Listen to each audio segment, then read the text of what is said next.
such that there is no interaction between alpha particle and the nucleus, then we can assume that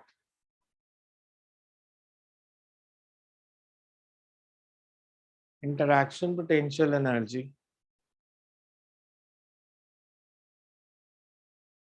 then we can assume that interaction potential energy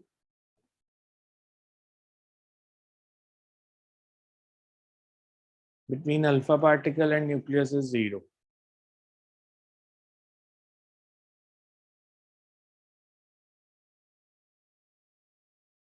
As alpha particle approaches head on towards,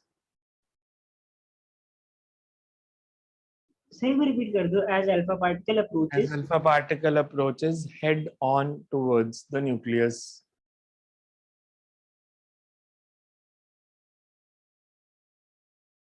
its speed as well as kinetic energy decrease. Its speed as well as kinetic energy decreases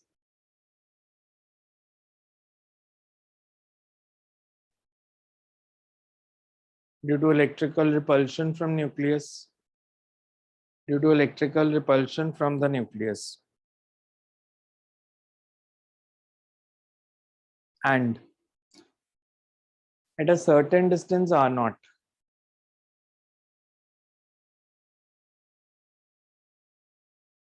alpha particle comes to instantaneous rest.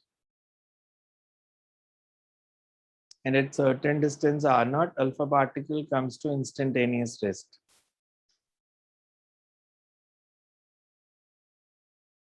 Using energy conservation, we can conclude that. Using energy conservation, we can conclude that initial kinetic energy gets converted into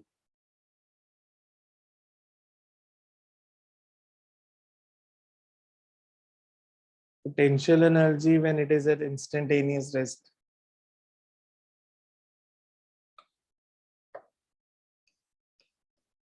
So initial kinetic energy gets converted into Potential energy when it is at instantaneous rest.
दोनों को equate कर दो.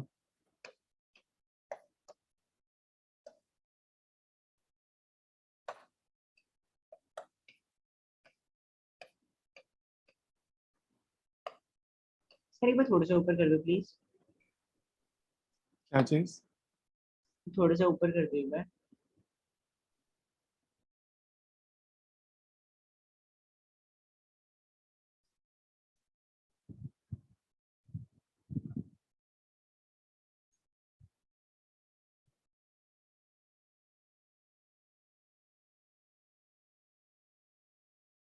इससे ही clear होता है कि are not 0 तो तभी होगा जब v इंफिनिटी हो जाएगा. यस. इसलिए हम कहते हैं कि They will never come in actual contact. So direct or indirect collision? Indirect. Indirect head-on elastic collision.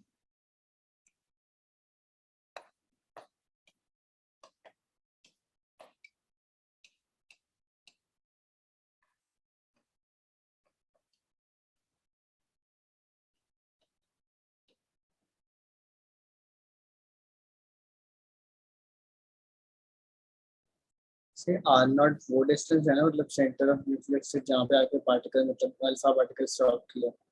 हाँ, तो हम सेंटर लिखते नहीं ना, बिकॉज हमने न्यूक्लियस को पॉइंट मान लिया. यस. तो सिंपल लिख देते हैं न्यूक्लियस से अल्फा पार्टिकल का डिस्टेंस मैं जानूंगा.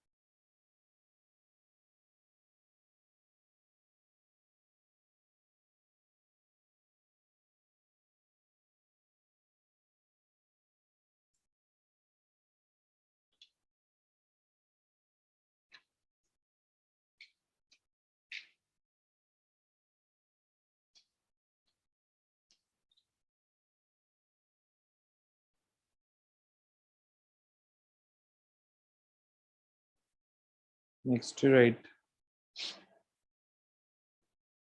energy of electron.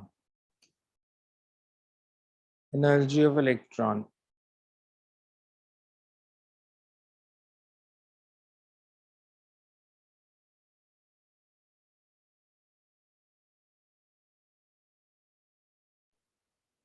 Right. Rutherford postulated that. Rutherford postulated that electron moves around the nucleus in circular orbit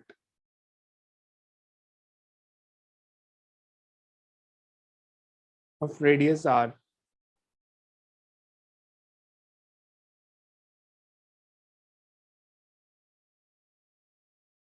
The centripetal force required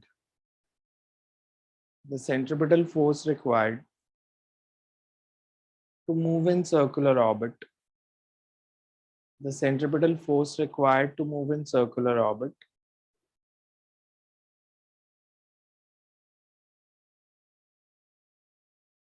centripetal force required to move in circular orbit is provided by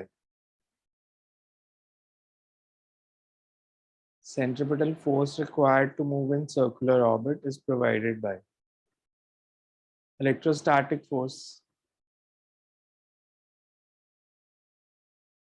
for hydrogen atom.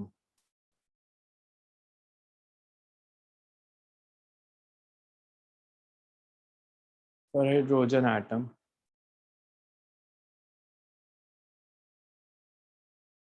with electron of mass m moving with speed v in a circle of radius r is. In circle of radius r, the centripetal forces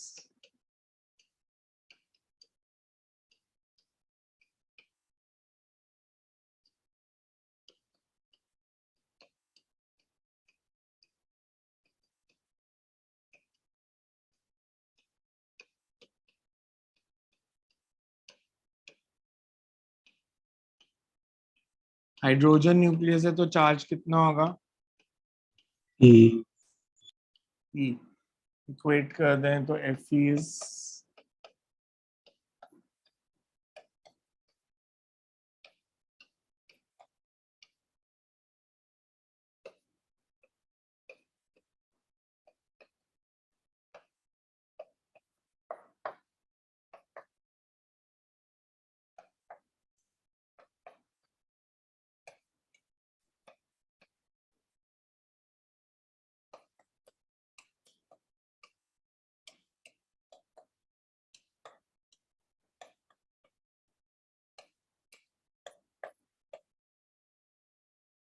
this will be kinetic energy of electron.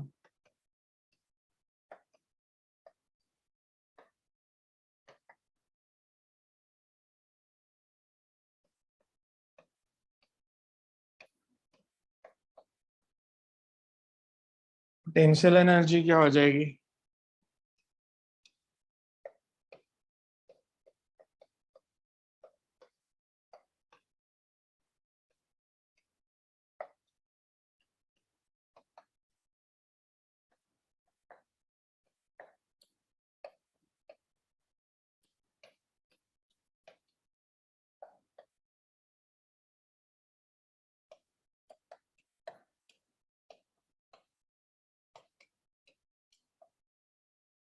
total energy is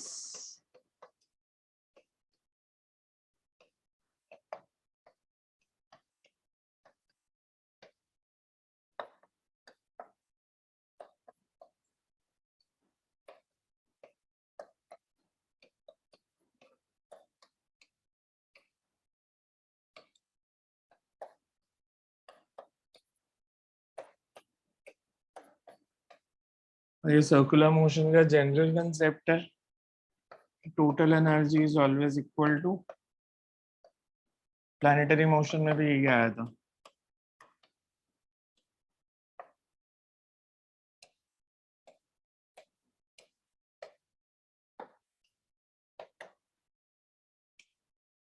And you can also say it's half of potential energy.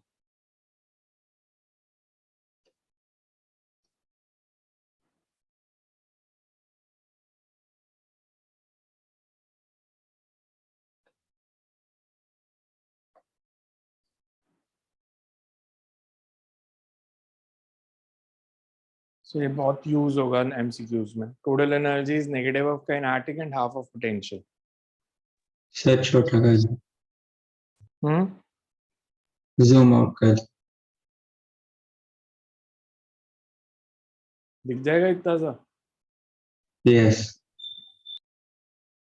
जो mobile पे देख लेंगे उनको ज्यादा छोटा हो जाएगा, उसको मैं नीचे कर देता हूँ.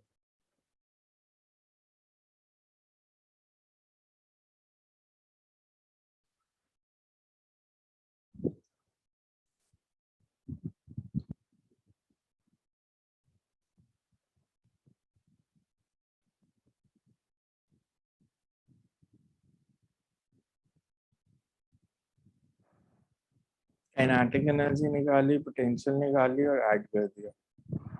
सेम ग्रेविटेशन में भी यही फॉर्मूला आया था. Total energy is negative of kinetic and half of potential energy. और जनरल जैसे मतलब आपने केमिस्ट्री में भी पढ़ा, आपने टोटल एनर्जी ऑफ इलेक्ट्रॉन क्या पढ़ी, -13.6 z²/n². तो जो पोटेंशियल एनर्जी हो जाएगी वो हो जाएगी -27.2 z²/n².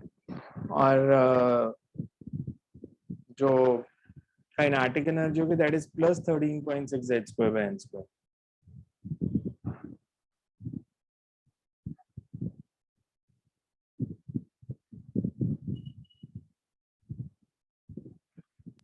से नीचे कर दो.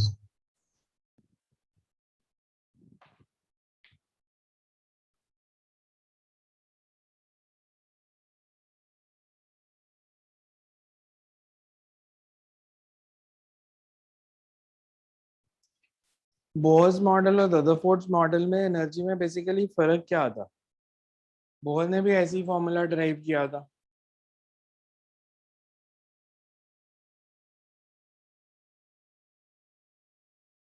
बोहर्स और रदरफोर्ड्स में एनर्जीज में क्या फर्क था कि बोहर्स मॉडल अलग कहते हैं, हम रदरफोर्ड्स अलग कहते हैं.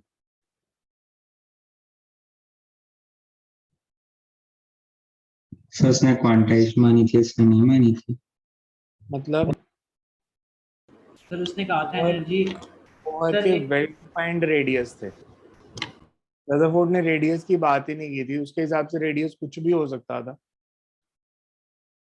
और दोनों मॉडल्स में एक और कॉमन डिफेक्ट क्या था, सर उसने डिस्क्रीट ऑर्बिट्स की बात करी थी. दोनों ने इलेक्ट्रॉन डिस्ट्रीब्यूशन नहीं बताई थी. जो आप पढ़ते हो ना 2 8 18 32, तो बोहर्स और रदरफोर्ड मॉडल में फर्स्ट शेल में कितने भी इलेक्ट्रॉन हो सकते हैं, सेकंड में भी जितने मर्जी हो सकते हैं. तो उन्होंने इलेक्ट्रॉन डिस्ट्रीब्यूशन की बात ही नहीं की थी.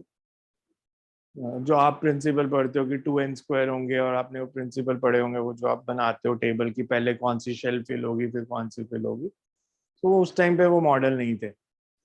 तो बोहर ने सिर्फ कहा था कि well defined energy orbits. Because Bohr का अगर आप पहला पोस्टुलेट पढ़ो तो बोहर ने कहा electron move around the nucleus in fixed stationary non radiating circular orbit. मतलब उसने एक फिक्स्ड रेडियस दिया था. वेरस रदरफोर्ड ने रेडियस की बात ही नहीं की थी कि रेडियस कितना होगा. बोहर ने कहा था नॉन रेडिएटिंग. ऑल्दो बोहर ने कोई रीजन नहीं दिया कि नॉन रेडिएटिंग ऑर्बिट्स क्यों होंगे, तो उसने कहा था कि नॉन रेडिएटिंग ऑर्बिट्स होंगे. तो वो उसके डिफेक्ट्स में आ जाता है कि बोहर ने ऐसे कैसे अज्यूम कर दिया कि नॉन रेडिएटिंग ऑर्बिट्स ही होंगे. सो यू कैन राइट, इसके आगे लिख लो अभिषेक ये point. In Rutherford's model,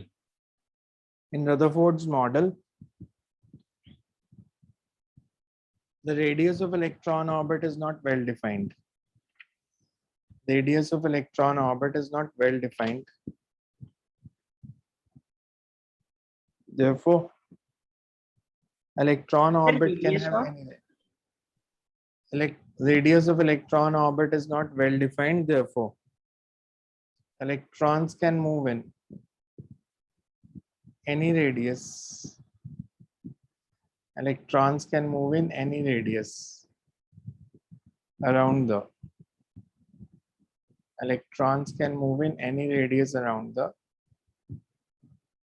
nucleus. Next, right, impact parameter. कभी कभार मतलब आप कह सकते हो 10 साल में एक बार ये नीट में फॉर्मूला यूज हो जाता है, फॉर्मूला ही है सिर्फ, अदरवाइज इसका यूज नहीं होता. पहले डेफिनेशन लिख लो फिर समझा देता हूँ. Impact parameter is defined as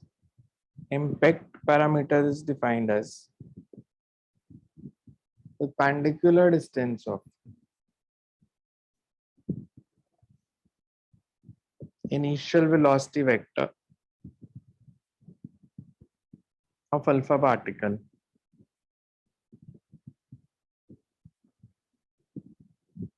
perpendicular distance of initial velocity vector of alpha particle from the central line of nucleus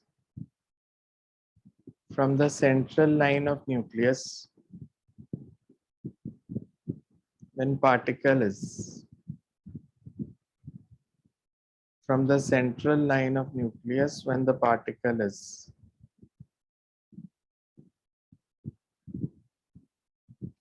far away, when the particle is far away from the nucleus.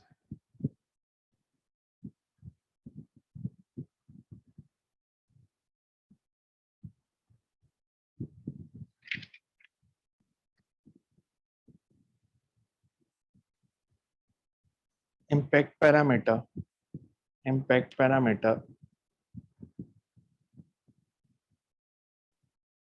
affects the scattering angle. Impact parameter affects the scattering angle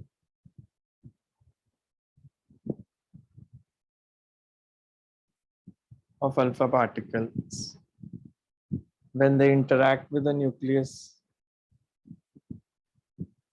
Impact parameter affects the scattering angle. When alpha particles interact with the nucleus. अब definition समझ लो क्या है और formula इसका याद करना पड़ेगा because उसकी डेरिवेशन नहीं है कोई भी हमारे सिलेबस में. इम्पैक्ट पैरामीटर को मैंने लिया कि जब अल्फा पार्टिकल लार्ज डिस्टेंस पे, मतलब लाइक अगर मैं ये अज्यूम करूं कि मेरे पास ये न्यूक्लियस है, इसकी सेंट्रल लाइन का मतलब होता है अल्फा पार्टिकल जिस डायरेक्शन से आ रहा है,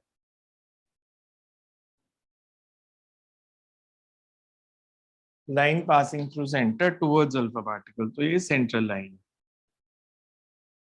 अल्फा पार्टिकल जब लार्ज डिस्टेंस पे,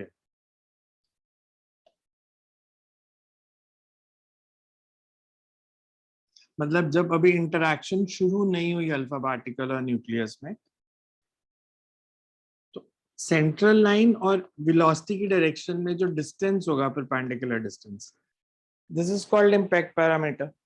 अब मेरे को लॉजिकली सोच के बताओ, अगर इम्पैक्ट पैरामीटर बी कम होता है तो स्कैटर ज्यादा होगा या कम होगा?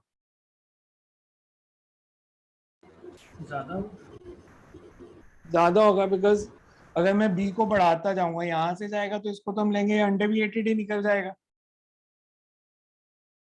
वेरेज जो ऐसे सेंट्रल लाइन के लॉन्ग जा रहा है जिसके लिए बी 0 है, हेड ऑन कोलिजन हो रही है, उसमें स्कैटरिंग एंगल मैक्सिमम 180 डिग्री वो रिट्रेस करेगा, घूम के वापस आ जाएगा.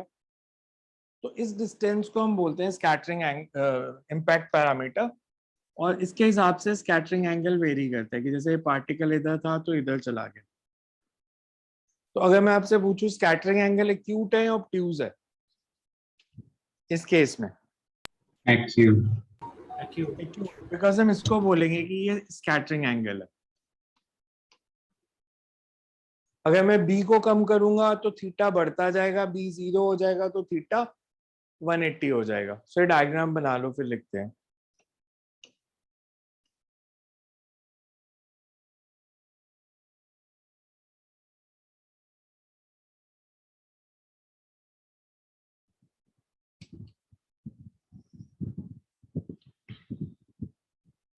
Can write as shown in the figure. As shown in the figure, B is the impact parameter. B is the impact parameter, and theta is the scattering angle. For very large values of B, relative to the nuclear radius, sir मैं repeat कर दो, B is the impact parameter and D is theta is the scattering angle. For very large values of B, interaction between alpha particles and the gold nucleus is negligibly small. Interaction between alpha particles and the gold nucleus is negligibly small. And scattering angle will be almost zero. And scattering angle will be almost zero.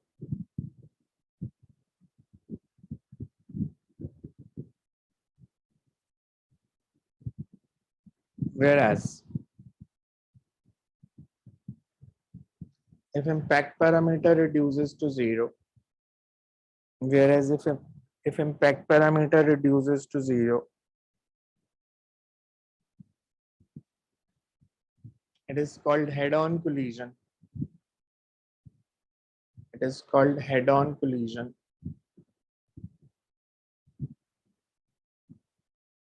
Between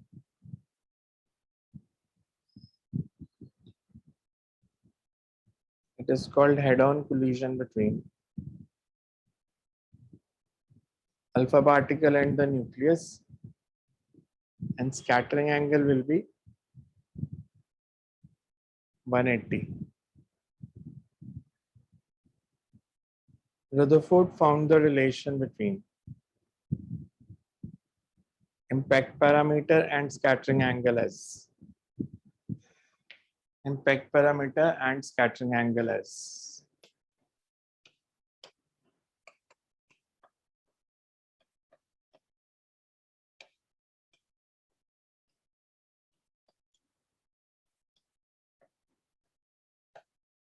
where E is kinetic energy, initial kinetic energy of alpha particle.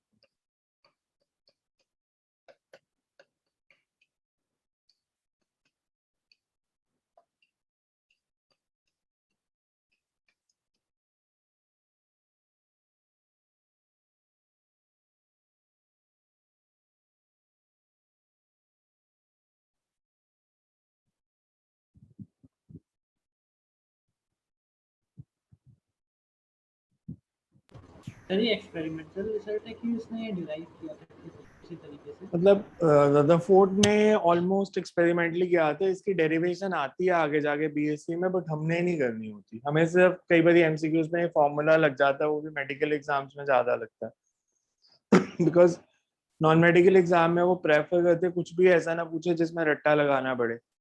Medical के exam में कई बार ऐसी चीजें आ जाती है जिनकी derivation नहीं है, बट आपको फॉर्मूला पता होना चाहिए फिर भी। Next, right, limitations of Rutherford's model. Limitations of Rutherford's model. So दो limitations क्या लिखी थी? एक तो because अल्फा इलेक्ट्रॉन न्यूक्लियस के आसपास मूव करेगा तो it's an accelerated charge particle. Accelerated charge particle है तो कौन सी थ्योरी के हिसाब से उसे एनर्जी रेडिएट करनी चाहिए? Maxwell's theory of Maxwell's theory. Maxwell electrodynamic theory. Accelerated charge particle must radiate energy in the form of EM waves. If it radiates energy, its energy should decrease and it should fall into the nucleus following a spiral path. And second is it cannot explain the line spectra of hydrogen atom, because उसने energy को define नहीं किया था, radius fix नहीं किया था, so you cannot quantize the energy, so you cannot explain the line spectra of hydrogen atom. जो Lyman-Balmer series है using Rutherford's model of an atom, so you can read limitations of Rutherford's model. In Rutherford's model, electrons are moving around the nucleus in circular orbit. In circular orbit.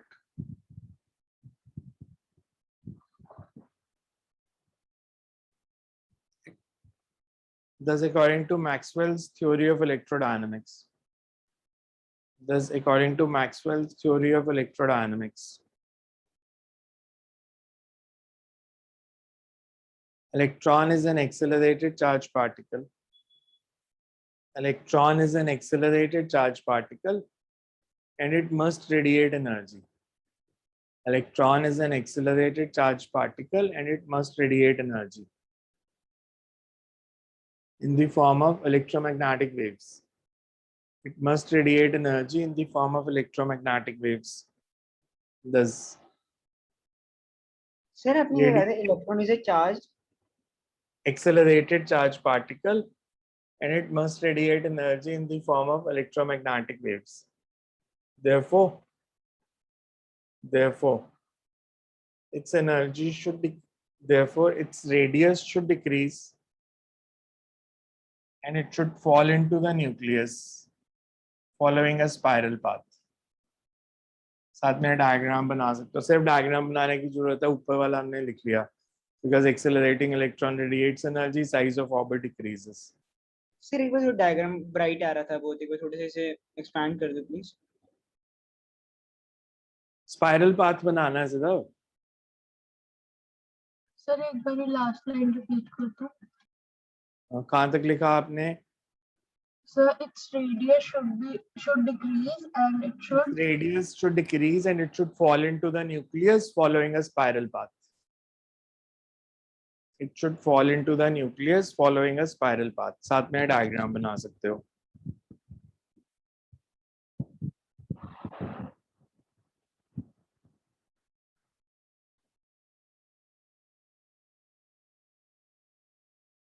Second, you can write.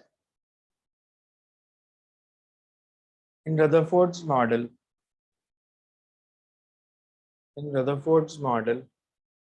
energy level of electrons and radius of electron orbits are not well defined.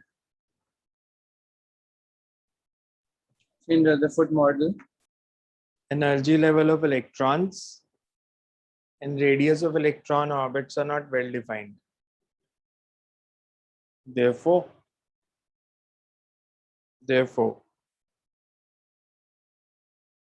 Rutherford's model cannot explain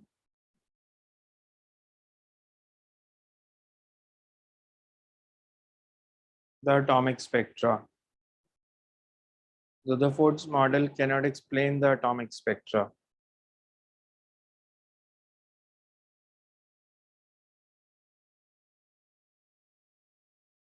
Which can be explained only if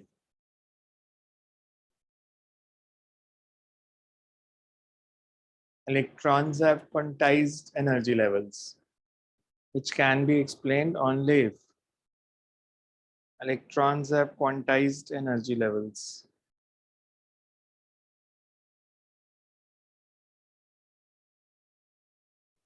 Only if electrons have quantized energy levels.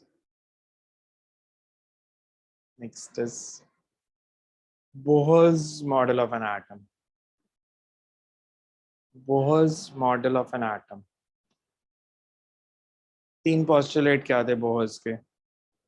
First तो था कि electron move around the nucleus in fixed non-radiating circular orbits. Second, angular momentum quantization principle क्या था?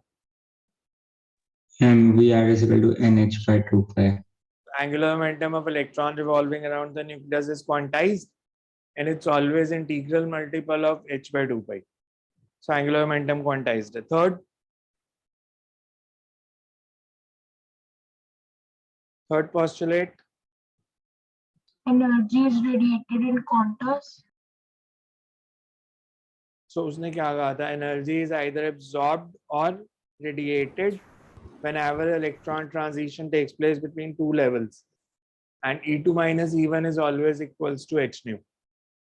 मतलब अगर energy absorb करेगा तो it will jump to higher energy level, अगर वो एनर्जी रेडिएट करेगा, बिकॉज दो तरह के स्पेक्ट्रम होते हैं ना, absorption and emission spectrum.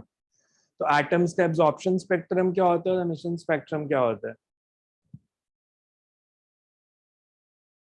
Emission spectrum is always when electron make transitions from higher to the lower level, कि हाई एनर्जी से लो एनर्जी में आएगा तो डिफरेंस इन एनर्जी को वो एमिट कर देगा। Whereas absorption spectrum is whenever electron absorbs energy and jumps to the higher energy level. So दोनों को explain करने के लिए उसने कहा कि energy is either absorbed or evolved, and E2 minus E1 transition is always equals to h nu, transition energy. और spectrum जो है वो तीन तरह के होते हैं, आपने पढ़े होंगे केमिस्ट्री में, line emission, band emission and continuous emission, या line absorption, band absorption and continuous absorption. तीनों में फर्क क्या होता है?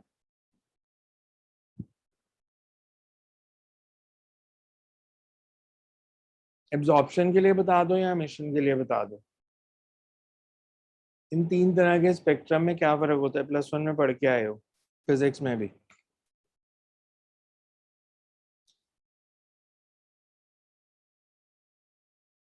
कोई बॉडी लाइन एमिशन स्पेक्ट्रम कब देती है, बैंड एमिशन कब देती है और कंटिन्यूअस एमिशन कब देती है?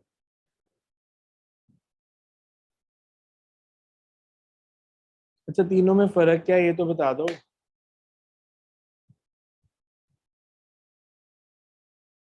आप कुछ बता नहीं रहे या मेरे को सुन नहीं रहा? पढ़ा है ये केमिस्ट्री में या नहीं पढ़ा?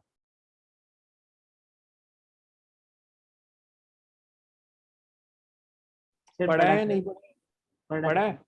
पढ़ा है तो बताओ फिर further. Line emission spectra basically होता है which consists of few wavelengths which are emitted, या फ्यू, हम उसको कहते हैं few bright lines. Bright lines मतलब कुछ वेवलेंथ्स एमिट होंगी सेपरेटेड बाय डार्क रीजन्स, और उसका टिपिकल एग्जांपल हम सोडियम को लेते हैं कि सिर्फ दो ही वेवलेंथ्स एमिट हो रही है, बाकी सारा रीजन डार्क रहेगा, मतलब बाकी कोई विजिबल रीजन में वेवलेंथ एमिट नहीं होगी, only two wavelengths 5890 and 5896 are emitted, so that's called line emission, कि few bright lines separated by dark regions. Band में होता है कि एक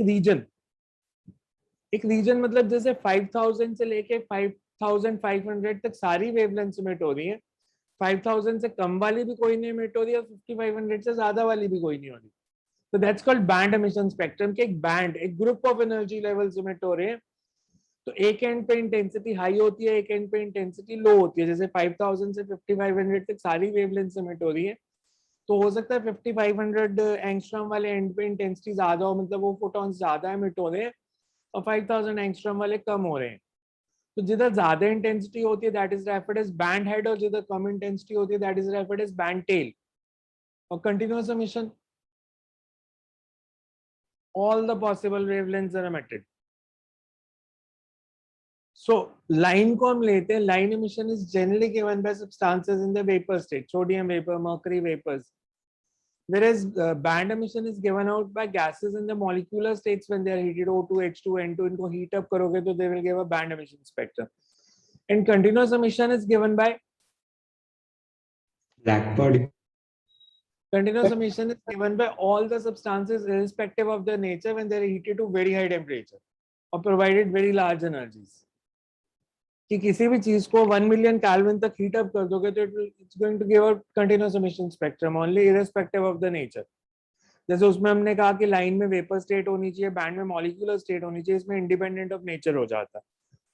और सिमिलरली एब्जॉर्प्शन इसके ऑपोजिट हो जाएगा कि when continuous light passes through any substance at low energy, तो वो एब्जॉर्ब करके हाई एनर्जी में जाएगा, तो वो हो सकता है कुछ वेवलेंथ्स एब्जॉर्ब करे, हो सकता है पूरा बैंड एब्जॉर्ब कर ले, और हो सकता है सारी वेवलेंथ्स को एब्जॉर्ब कर ले, तो वो फिर एब्जॉर्प्शन स्पेक्ट्रम हो जाता है।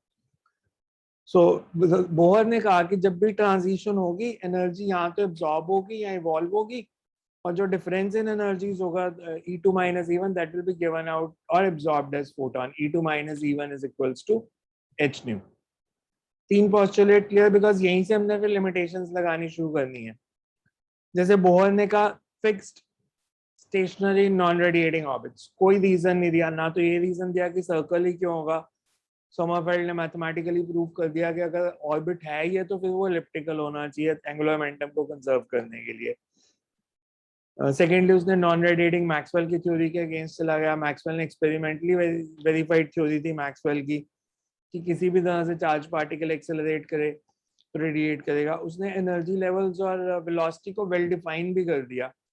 वेलोसिटी को वेल डिफाइन कर दिया मतलब वो हाइजेनबर्ग अनसर्टेनिटी के अगेंस्ट चला गया कि वो रेडियस को भी एक्यूरेटली निकाल रहा है और स्पीड को भी एक्यूरेटली निकाल रहा है. हाइजेनबर्ग ने कहा था कि मोमेंटम और पोजीशन दोनों साइमल्टेनियसली नहीं निकल सकते, एट अ टाइम एक ही चीज निकल सकती है, दूसरे में एरर आएगा ही. सो उसका मॉडल, बोहर्स का मॉडल हाइजेनबर्ग अनसर्टेनिटी के अगेंस्ट था. फिर आपने एक पढ़ा था कि जीमन एंड स्टार्क इफेक्ट को एक्सप्लेन नहीं कर सकता. जीमन इफेक्ट था कि splitting of energy levels under the effect of magnetic field, and Stark था splitting of energy level under effect of electric field. तो इलेक्ट्रिक फील्ड के कारण कैसे स्प्लिटिंग होती है और मैग्नेटिक में कैसे होती है वो डिफाइन नहीं किया उसने कि उसके हिसाब से कोई स्प्लिटिंग नहीं होगी इलेक्ट्रिक और मैग्नेटिक फील्ड में. whereas actually it was found that there is some splitting of energy level which takes place. Electron distribution नहीं आती थी बोहर को, तो that's a major defect of Bohr's model कि there is no electron distribution in Bohr's model. Sorry. फिर degeneracy का concept नहीं था बोहर्स मॉडल में. डीजेनरेट ऑर्बिटल्स क्या होते हैं? Orbitals having same energy. तो बोहर्स के मॉडल में ऑर्बिटल ही नहीं थे, ऑर्बिट ही थे सिर्फ. तो वो जब ऑर्बिटल्स के कंसेप्ट आए कि जैसे 2s2 and 2p6 s and p orbital should have different energy, तो उसमें भी आपने px py pz ओरिएंटेशंस को पढ़ लिया. सो बोहर्स मॉडल में ऐसा कोई कंसेप्ट नहीं था. whereas later on ये सारी चीजें भी क्लासिकल थ्योरीज थी, ये गलत प्रूव होती कि जब मॉडर्न थ्योरी आ गई कि there is a probability of finding an electron, you cannot say कि फिक्स्ड रेडियस है. तो मॉडर्न थ्योरी में रेडियस किसको लेते हैं हम एटम का? अगर प्रोबेबिलिटी निकाल रहे हैं हम तो रेडियस ऑफ इलेक्ट्रॉन क्या होगा, किस डिस्टेंस पे है वो, एटम का साइज कैसे निकालें? बिकॉज ऐसे भी हो सकता है कि न्यूक्लियस आपके घर में और इलेक्ट्रॉन कहीं और है, मतलब किसी और घर में हो सकता है. उन्होंने मोस्ट प्रोबेबल रेडियस निकाला था जो बोहर ने दिया था. मोस्ट प्रोबेबल रेडियस निकाला था. मोस्ट प्रोबेबल रेडियस मतलब 100%. नहीं सर 100% तो नहीं था. इसे where the probability of finding the electron reduces to 50%, तो उसको रेडियस मान लेते हैं. ऑल्दो मॉडर्न क्वांटम मैकेनिक्स बहुत कम्प्लेक्स सब्जेक्ट है, इसलिए उन्होंने फिजिक्स में नहीं रखा. केमिस्ट्री में जहां तक मेरे को पता है उन्होंने सिर्फ शायद आपको श्रोडिंगर वेव इक्वेशन लिखाई होगी, उसका सोल्यूशन नहीं कराया होगा. यस. बट मॉडर्न फिजिक्स थोड़ा कम्प्लेक्स सब्जेक्ट है क्वांटम मैकेनिक्स, बिकॉज ये जो 1900 से यू कैन से 15 से जो फिजिक्स शुरू हुई वो बहुत अलग लेवल पे मैथ्स की नॉलेज चाहिए और कंसेप्ट्स बहुत डीप हो गए. हर चीज प्रोबेबिलिटी पे बेस हो गई, कुछ पक्का नहीं पता था. तो इसलिए उसको हम 11th-12th में नहीं रखते, बिकॉज जो सिलेबस बनाने का पर्पस होता है 11th और 12th का, कि आप में से मेजॉरिटी लोग फिजिक्स छोड़ने वाले हो इसके बाद, मतलब पढ़ोगे बट बहुत बेसिक. तो आप जहां भी इसका यूज करोगे, बी डॉक्टर्स और इंजीनियर्स, आप हमेशा क्लासिकल फिजिक्स पढ़ोगे, डेली लाइफ फिजिक्स पढ़ोगे. आपको फिजिक्स के वो डीप कंसेप्ट नहीं चाहिए होंगे, ना तो इंजीनियर्स को या ना ही डॉक्टर्स को. डीप कंसेप्ट्स जैसे you will not bother about, अगर कोई इंजीनियर है तो उसको इलेक्ट्रॉन की मोशन से तो कुछ लेना देना नहीं है, तो इसलिए उनको भी नहीं चाहिए. और जो मेडिकल साइंस है, मेडिकल साइंस की रिसर्च अभी चली मॉलिक्यूलर लेवल पे रही है. जो मेडिकल साइंस की रिसर्च है, they are still struggling with the genetics concepts, gene therapy, genetic modifications, उस तरह की चीजों में अभी वो अटके हैं, बिकॉज मॉलिक्यूलर लेवल पे रिसर्च पहुंची है अभी. तो मेडिकल साइंस में डॉक्टर को तो खैर कहाँ ही चाहिए होगी इस तरह की फिजिक्स, बट अगर आप मेडिकल रिसर्च में भी जाते हो तो भी मॉलिक्यूलर लेवल पे रिसर्च होती है, एटॉमिक सब एटॉमिक लेवल पे नहीं होती. तो आपको इसलिए उसी हिसाब से पढ़ाते हैं. तो 1910 के बाद बोर्ड एकदम जंप लगाता है और सीधा सेमीकंडक्टर्स पे आ जाता है, बिकॉज सेमीकंडक्टर्स अगेन सेमीकंडक्टर्स एक ऐसा फील्ड रहेगा जिसकी सबको बेसिक नॉलेज होनी चाहिए। कोविड के कारण वो चैप्टर ऑलमोस्ट आपका हट गया, तो आप में से जो भी इलेक्ट्रॉनिक्स इंजीनियरिंग में जाने वाला है उसको बहुत दिक्कत आएगी आगे जाके, बिकॉज सेमीकंडक्टर के बेसिक सारे उड़ा दिए उन्होंने सिलेबस में से। डॉक्टर्स सेमीकंडक्टर्स ना भी आते हो तो चल जाएगा। फिर एक चैप्टर बोर्ड ने नया ऐड किया था, कम्युनिकेशन नेटवर्क्स। ये सारी जो आप टेक्नोलॉजीज पढ़ते हो, मोडम, 4G 5G नेटवर्क्स और सैटेलाइट टेक्नोलॉजीज, जीपीएस क्या होता है, ये पूरा यूनिट ही सिलेबस से हट गया। सो ये पूरा यूनिट होता था पहले सिलेबस में, बट इसको कुछ पार्ट तो कोविड से पहले ही हट गया था, अब कोविड के बाद उन्होंने पूरा यूनिट ही हटा दिया, तो ये फिर वो कंपटीशन में भी नहीं पूछते जो कम्युनिकेशन का पार्ट है। So you can write first postulate of Bohr's model. Excuse me Bohr's, sir, हाँ जी। सर बोहर ने सर किस एक्सपेरिमेंट के बेसिस पे लॉस दिए थे ये? बोहर ने कोई एक्सपेरिमेंट नहीं किया था। मैंने जैसे आपको बताया कि बोहर्स जो था, बोहर्स और रदरफोर्ड दोनों यूनिवर्सिटी ऑफ मैनचेस्टर में थे। तो बेसिकली बोहर्स ने जो मॉडल बनाया उसने रदरफोर्ड के साथ ही काम करता था। तो उसने रदरफोर्ड के मॉडल की जब लिमिटेशंस आनी शुरू हुई तो उसने एक अपना मॉडल बनाया, पर उसने रीजन नहीं दिए, मतलब वो हर चीज को वेल डिफाइन करता गया। और अभी भी मतलब अगर आप साइंटिस्ट को देखोगे ना, they are divided into two groups basically. एक जो मानते हैं कि हर चीज प्रोबेबल है, और दूसरे जो मानते हैं कि ऐसे प्रोबेबिलिटी वाला कोई कंसेप्ट नहीं है, सब कुछ वेल डिफाइन ही है फिजिक्स में, बट हमें अभी नहीं पता। तो मतलब हम पढ़ते ही हैं कि सब कुछ प्रोबेबल है, but there is a very large group which is trying to find accuracy in everything. मतलब वो कहते हैं कि हाइजेनबर्ग अनसर्टेनिटी भी गलत है, सब कुछ सर्टेन है। वो ये बिलीव करते हैं कि है तो सब कुछ सर्टेन, बट हमें अभी नॉलेज नहीं है, हम उसको इंटरप्रेट नहीं कर पा रहे। तो उसी को लेके आइंस्टाइन की वो जो पॉपुलर स्टेटमेंट आई थी कि God does not play dice with the world. Because आपने जब मैथ्स में भी प्रोबेबिलिटी के चैप्टर्स पढ़े होंगे तो वो डाइस की थ्योरी पढ़ते हो कि डाइस को फेंका तो प्रोबेबिलिटी ऑफ 1 क्या है या प्रोबेबिलिटी ऑफ 2 क्या है।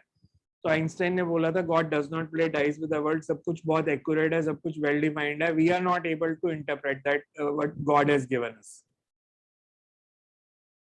So you can write Bohr's model of an atom या postulates of Bohr's model of an atom.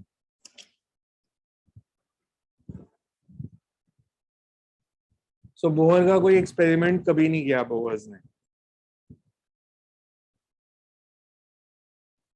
So Bohr को इसीलिए मतलब हम कहते हैं कि बोहर को, कई बार आप हिस्ट्री पढ़ोगे ना, Bohr is considered to be a very clever scientist.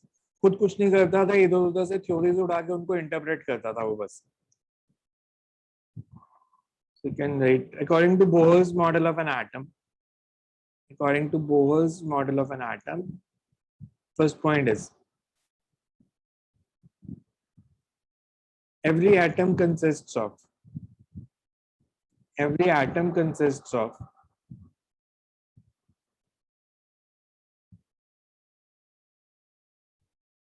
a central core called nucleus. Every atom consists of a central core called nucleus,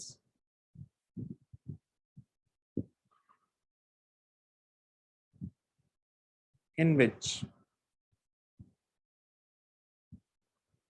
ये postulate अगर आप देखोगे तो वही है जो रदरफोर्ड का था, in which entire positive charge and almost entire mass is concentrated.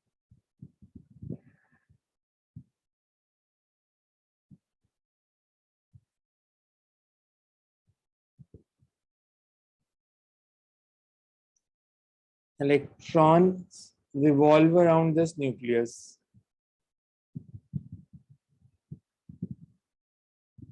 Electrons revolve around this nucleus in stationary, fixed, stationary, non-radiating circular orbit. Fixed, stationary, non-radiating circular orbits.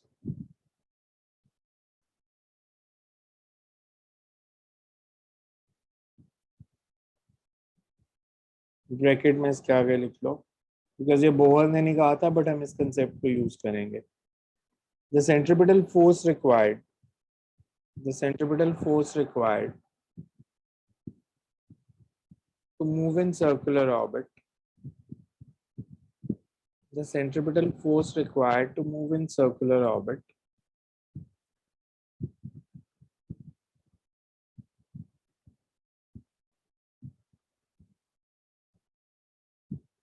the centripetal force required to move in circular orbit is provided by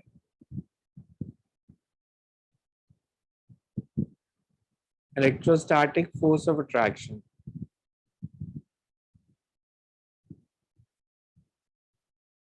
between electrostatic force of attraction between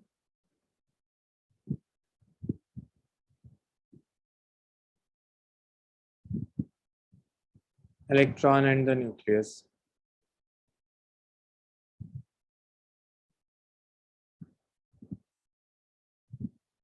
Second is angular momentum of the electron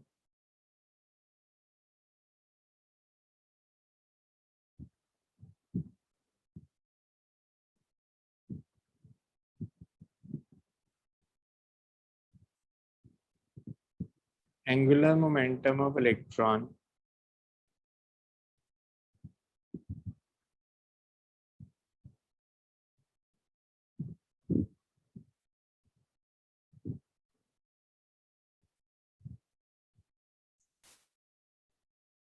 orbiting around angular momentum of electron orbiting around the nucleus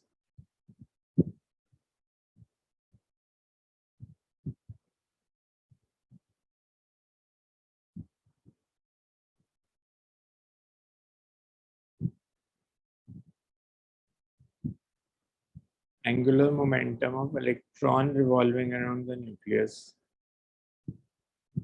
is quantized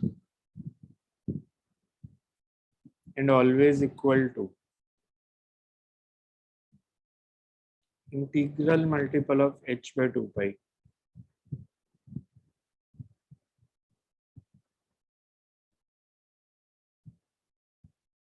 And always remember, I'm talking here of orbital angular momentum, because दो angular momentum होते हैं electron के, orbital and spin.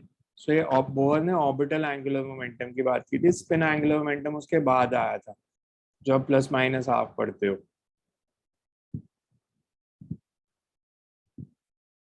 MVR is equal to NH by 2 pi, where N is any positive integer and is called principal quantum number. N is any positive integer and is called principal quantum number. Third is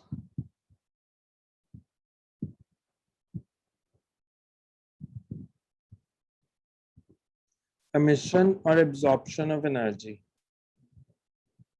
Emission or absorption of energy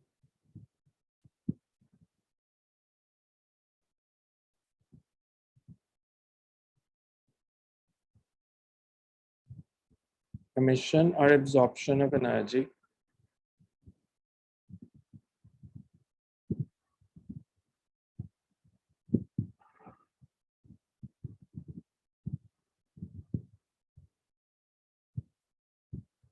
takes place only when emission or absorption of energy takes place only when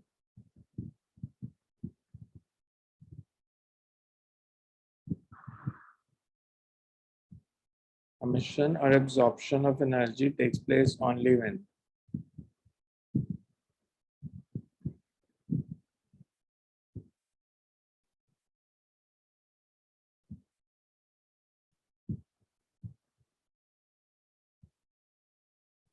electron jumps from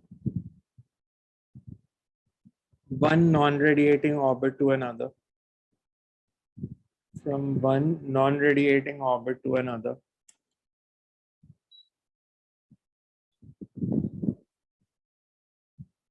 the difference in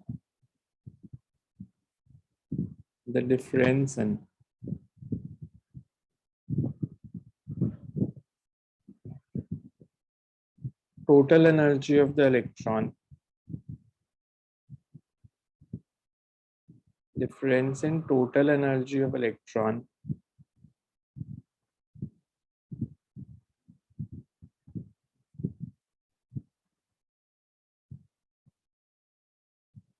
in the two quantized energy level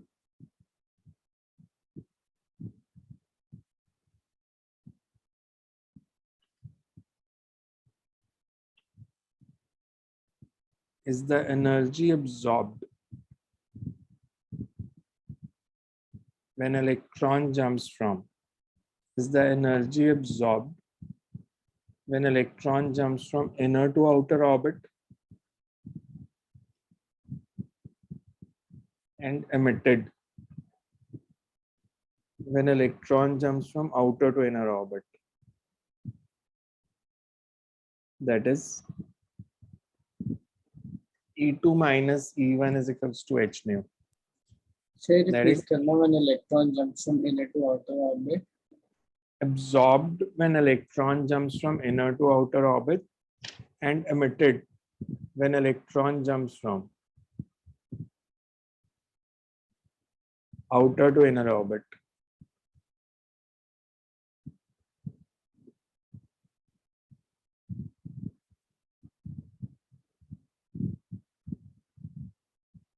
Next is radius of electron orbit.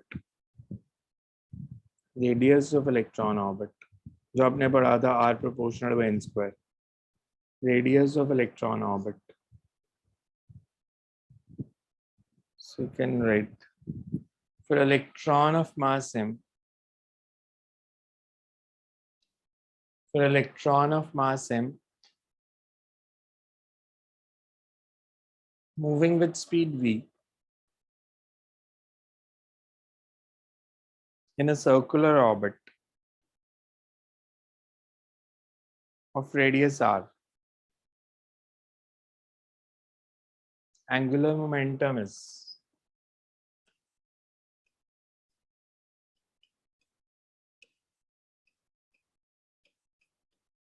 in h by 2 pi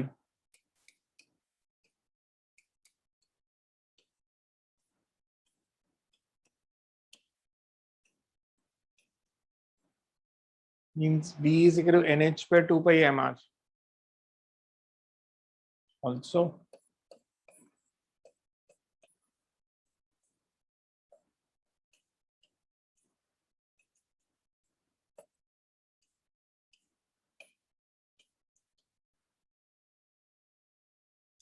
electrostatic force provides centripetal force.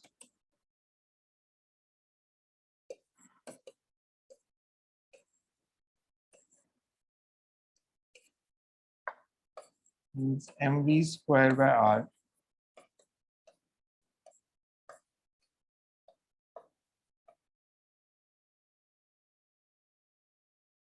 तो r किसका equal आ जाएगा?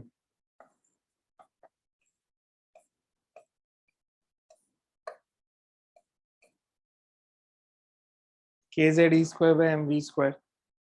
अगर मैं v की value put कर दूं तो कैसे बनेगा formula?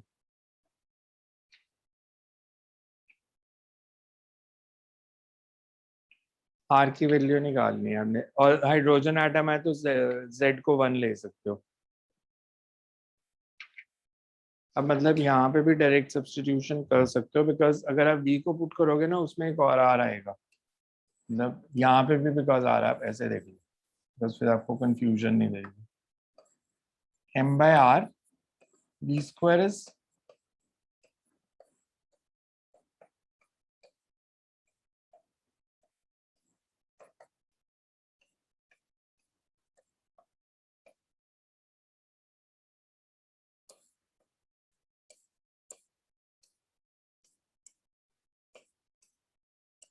for hydrogen atom z is 1.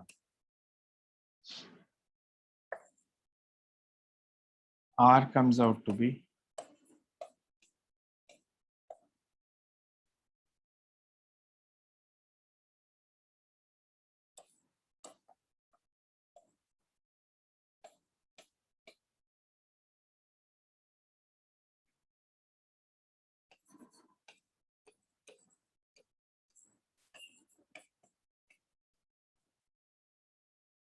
M भी है।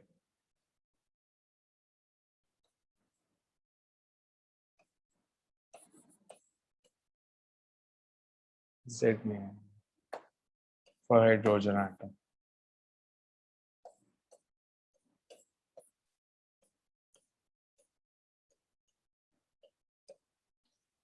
So that means R proportional to N square.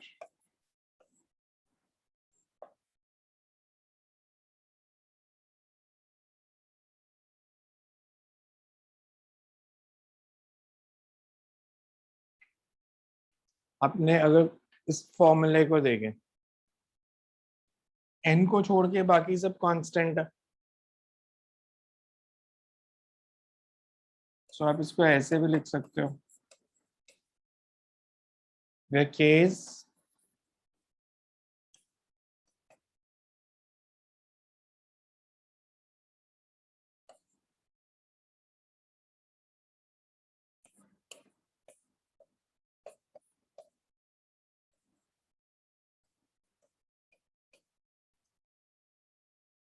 इसकी वैल्यू क्या होती है?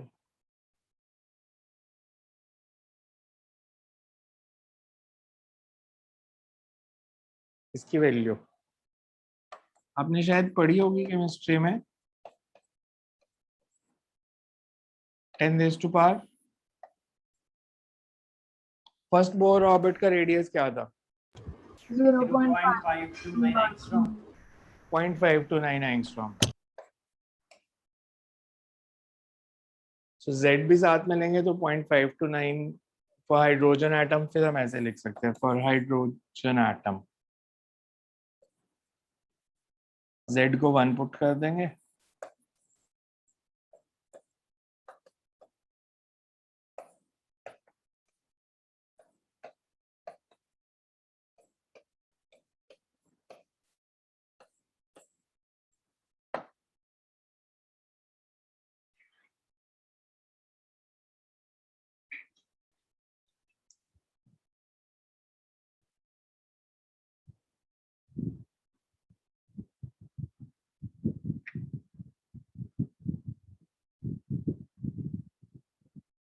क्लियर है ये?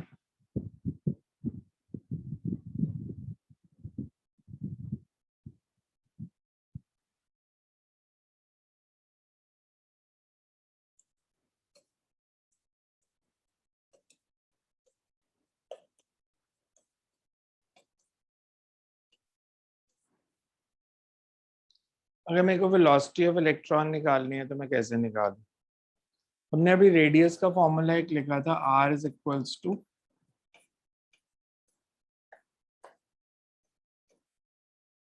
KZE square by MV square by R, और एक R का फॉर्मूला ये भी है,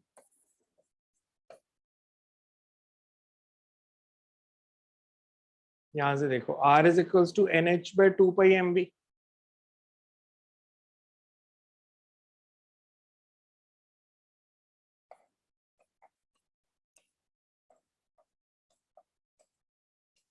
अगर मैं इन दोनों वैल्यूज को इक्वेट कर दूं,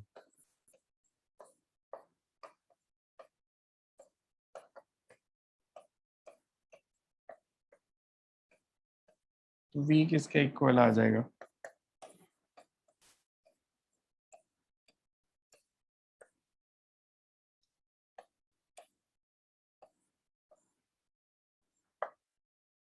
to pi KZE square by NH। N को छोड़ के बाकी सब कुछ कांस्टेंट है। इसी को सॉल्व करके आपने वैल्यू निकाली थी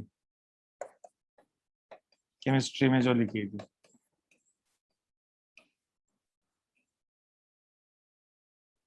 to 2.18 into 10 raised to power 6 centimeter per second by N.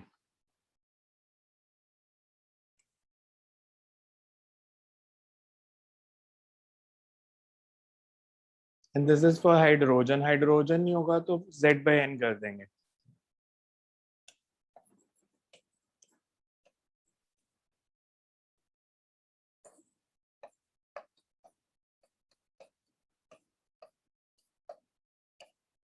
ये जनरल।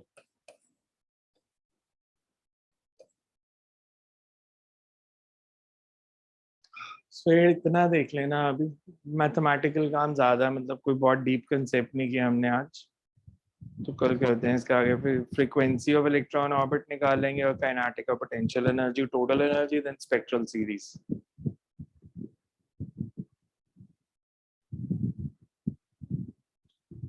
इसमें देख लेना कोई भी डाउट है तो, या कुछ नहीं समझ आया तो। हाँ जी। कॉम्पिटिटिव बैच की सर हमें टाइमिंग पूछी थी, वो कब से स्टार्ट होगा वो? 23rd से टेंटेटिवली, बट मेरे को सारे लोग ना अपने टाइमिंग्स बता दो अभी, जो पता है पीपी सर के बाद में जो होंगे वो बाद में देख लेंगे। पीपी सर का बैच खत्म कब होना है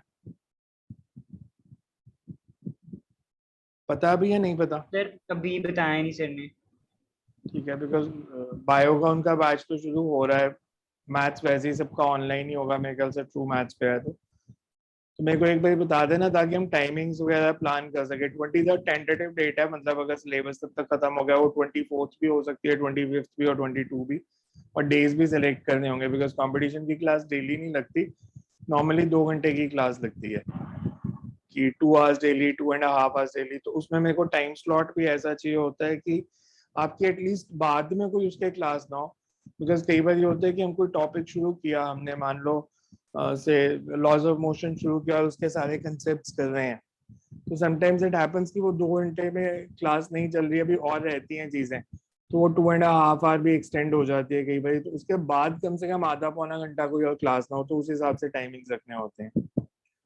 and medical non medical assignments अलग अलग होंगी, इसलिए वो भी देखना पड़ेगा मेरे को कि बायो वालों की क्लास कब है और मैथ्स वालों की क्लास कब है, बिकॉज अब हमारा मेन फोकस रहेगा कि मेडिकल वाले अपने एम्स की तैयारी करें, मतलब हम एम्स के लेवल पे लेके चलेंगे। लास्ट ईयर नीट बहुत आसान आया था, इस साल भी टेंटेटिव कह रहे हैं शायद आसान ही आएगा, बट अगले साल का पता नहीं, बिकॉज कोविड के कारण लास्ट ईयर तो बहुत ही बेसिक पेपर बनाया था। तो इसलिए मेरे को टाइमिंग्स अभी जो पता है वो लिख दो so that I can plan, मतलब हम एक बार ही प्लानिंग कर लें फिर उसके बाद चेंज भी कर सकते हैं। और कंपटीशन में ये भी नहीं होता कि एक ही टाइम पे जरूर हमने क्लास लगानी है, अगर हम डेज चूज करते हैं तो हम कम से कम जिस दिन कंसेप्ट करेंगे, मैं प्रेफर करूंगा जितने लोग ऑफलाइन आ सकते हो ऑफलाइन आ जाओ, बिकॉज वो थोड़ा सा बेटर रहेगा, टाइमिंग्स मैं दे दूंगा उसकी इशू नहीं रहेगा इतना, और असाइनमेंट में कोई प्रॉब्लम नहीं है, वो ऑनलाइन ऑफलाइन जैसे भी लगाओ कोई फर्क नहीं पड़ता इतना। बट एक बार टाइमिंग्स बता दो कौन से हैं आपके अभी जो पता है आपको, सो दैट प्लानिंग शुरू करें, बिकॉज मेरे पास अभी 9-10 लोगों के शायद आ गए हैं, टाइमिंग्स जिसके रहते हैं वो बता देना।